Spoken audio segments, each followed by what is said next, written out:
সরেন সরেন ভাই সামনে সরেন ভাই এই যে সামনে এসে আরে ভাই সরেন না সরেন সামনে কেউ দাঁড়ায়েন না।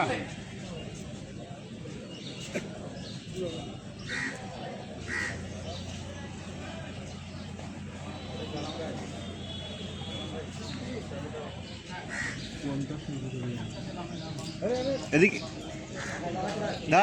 দাঁড়া এদিকে ঘুরাই একটু এদিকে ঘুরাই একটু এদিকে ঘুরান। মিডিল লাইনে রাখেন একটু।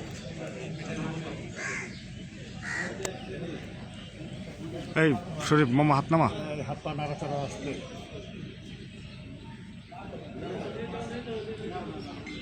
নিয়ে যান যেখানে আছে সেখানেই থাকেন কেউ ওই জায়গা থেকে মুভ করেন, ওই জায়গায় থেকে সামনে যান না কেউ। হ্যাঁ রে আরে আরে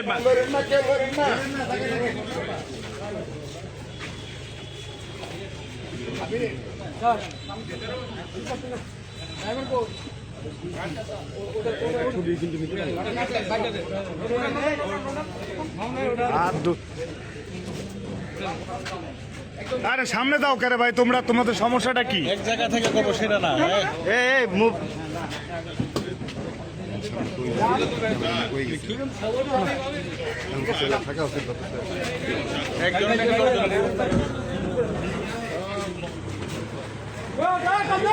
আস্তে আস্তে আস্তে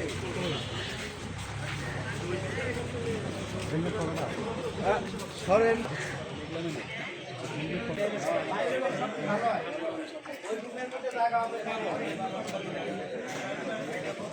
আমাদের সাভার পৌর কমিউনিটি সেন্টারে 5টি মৃতদেহ আমরা গত কয়েকদিনে উদ্ধার করেছি গত 5 মাসের মধ্যে, এবং এছাড়াও আমাদের মডেল মসজিদের সামনে একটা মৃতদেহ উদ্ধার হয়। এই 6টি ঘটনায় জড়িত এক ব্যক্তিকে আমরা ইতিমধ্যে আইনের আওতায় নিয়ে এসেছি।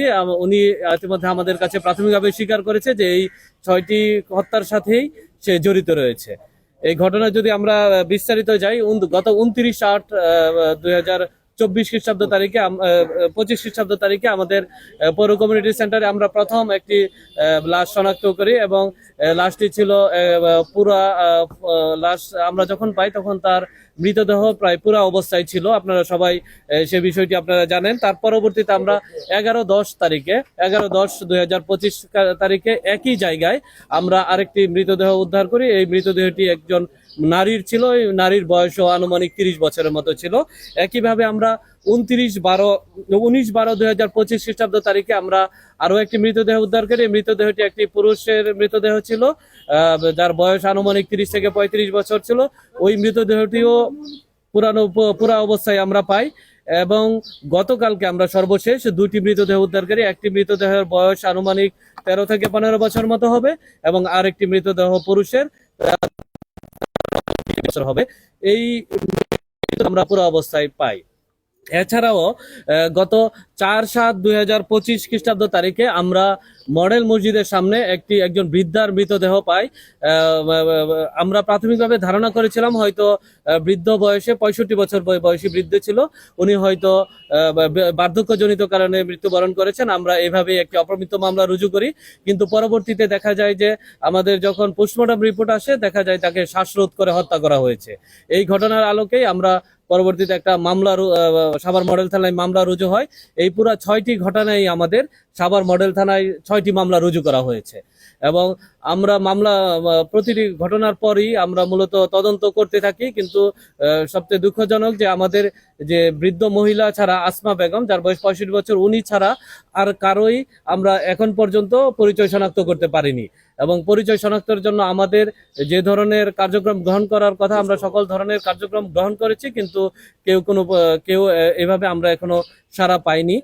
এর বাহিরে আমরা পরবর্তীতে আমরা যেহেতু আমাদের সাভার থানায় মামলা রুজু হওয়ার পর আমাদের থানা পুলিশ, আমাদের ডিটেকটিভ ব্রাঞ্চ সহ আমরা সবাই মিলে মূলত কাজ করতে থাকি যে এই ঘটনার পিছনে কারা জড়িত আছে।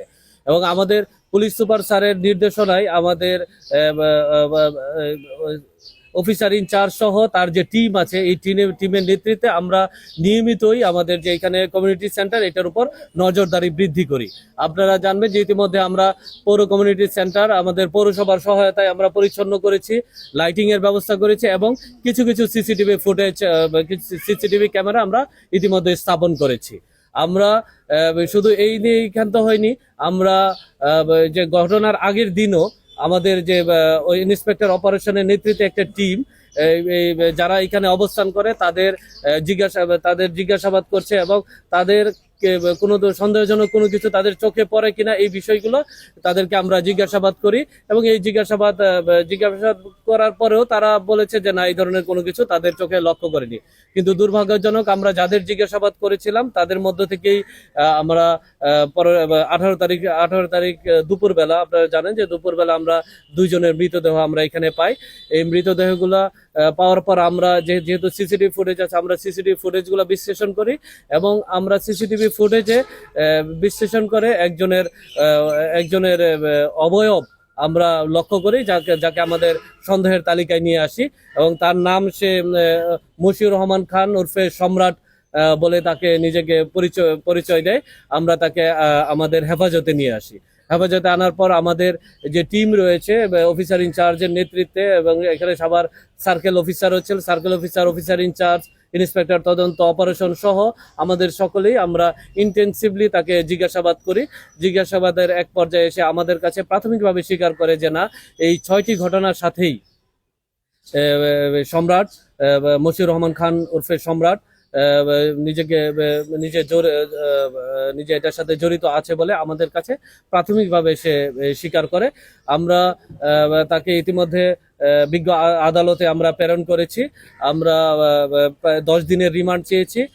যদি এই ঘটনায় ওনার সাথে অন্য কেউ জড়িত আছে কিনা বা এই ঘটনার সাথে কোনো উদ্দেশ্য আছে কিনা, এই বিষয়গুলো যদি আমরা আদালত আমাদের রিমান্ড মঞ্জুর করে তাহলে পরবর্তীতে হয়তো আপনাদের সাথে ফলো আপে আপনাদের বিস্তারিত জানানো যাবে। ঘটনাস্থল থেকে কোনো আলামত পেয়েছেন কিনা?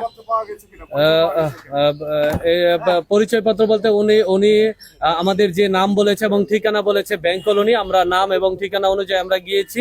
আমরা এখনো ওইখানে ঠিকানা শনাক্ত করতে পারিনি এবং সে আলামত জব্দ বলতে যে সে প্রথমে হত্যার কাজে ব্যবহৃত একটা মাফলার রয়েছে, এই মাফলারটি ইতিমধ্যে জব্দ করা হয়েছে এবং সে যে আগুন দিয়ে পোড়ানো তার যে মোডাস অপারেন্ডি, এই দিয়াশালাইটিও আমাদের উদ্ধার করা আছে। আসলে আমরা খুব অল্প সময় তাকে আমাদের